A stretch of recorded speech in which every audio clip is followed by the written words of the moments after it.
It's a conversation we've had many times on Beat the Press, weighing the potential news value of extremely disturbing or grotesque images. That question came up again this week with a new ISIS video showing a prisoner being burned alive. Mainstream news outlets refused to show any of it, save one notable exception, Fox News.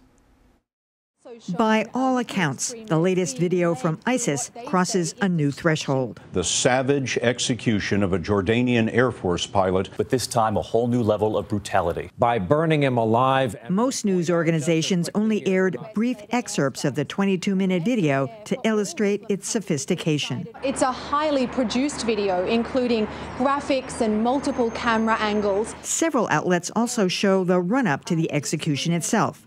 The pilot in a cage, wearing an orange jumpsuit doused with fuel. But that's where it stopped. He set on fire. We're not going to be showing you that. Images ABC News will not broadcast. That CNN has decided not to air. You may want to turn away. The lone exception was Fox News, with Bret Baier taking pains to explain why. But the reason we're showing you this is to bring you the reality of Islamic terrorism and to label it as such.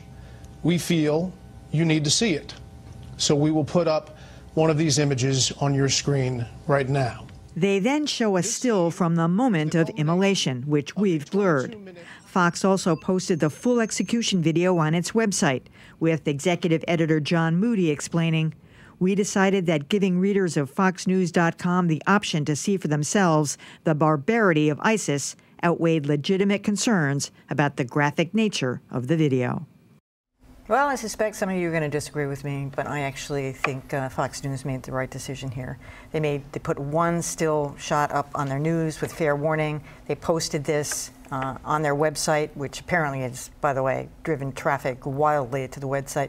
It's a 22-minute video. I watched 20 minutes of it. I actually did not watch the actual immolation part. I didn't need to see that. But I'm not going to judge a news organization for making something available that was real life, that really happened, and you're not going to change the outcome of it. Did they do it for other, maybe possibly ideological reasons? Maybe. I'm not going to judge them for it. I feel like I would have done the same thing.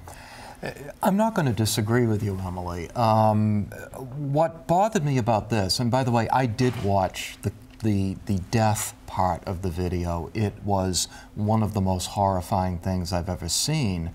I don't necessarily fault Fox News for posting this or for the way they handled it, but I think that I'd like to hear a lot more explanation from them as to why they decided to show this. When they haven't shown the beheadings, when there's any number of horrible graphic things that happen in the world that they don't show. What was it specifically about this that they thought that viewers had a right to see? Marjorie has the answer. I would like to know. Well, I have to say I'm very suspicious of Fox News motives here. Before Barack Obama was president, they talked about not basically being a propaganda arm for terrorists. They became a propaganda arm for ISIS with this, which I found very distressing. They didn't show the beheadings.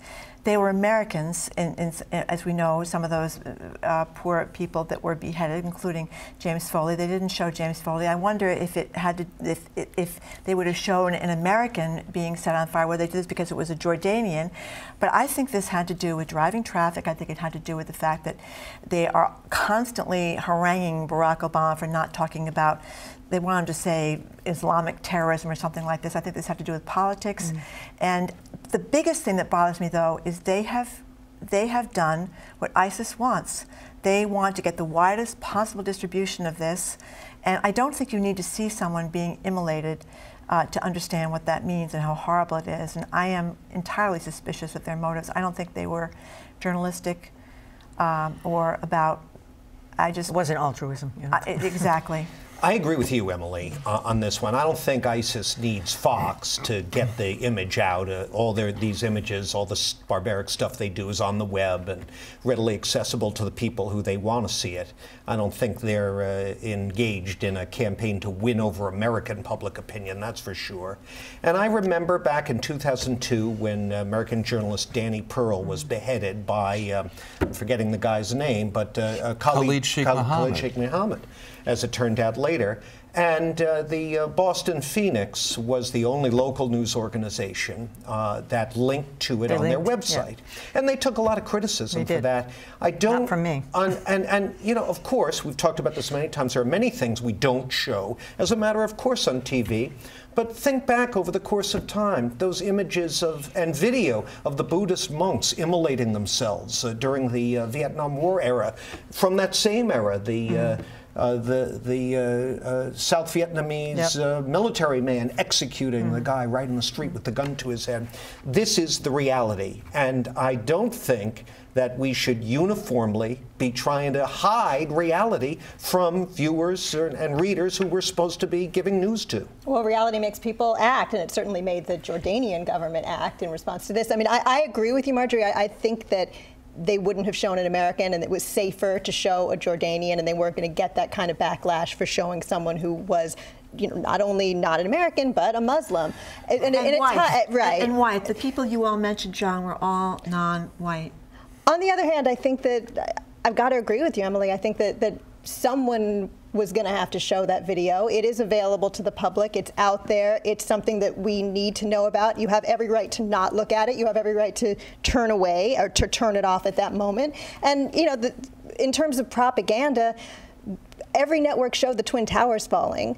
That's what Al-Qaeda wanted us to see. That was a form of propaganda. It was a form of recruitment. You know, we can't shield people always from what they want us, from what the terrorists want us to see. Yeah, but I think the problem with them, though, is then why not the beheadings? If it was so important for us to see Islamist terrorism, then why didn't they show us that? Well, that's why I'd like to see Fox give more of an explanation. And before you go to the American argument again, there were Japanese hostages who were also executed, and they didn't show that either.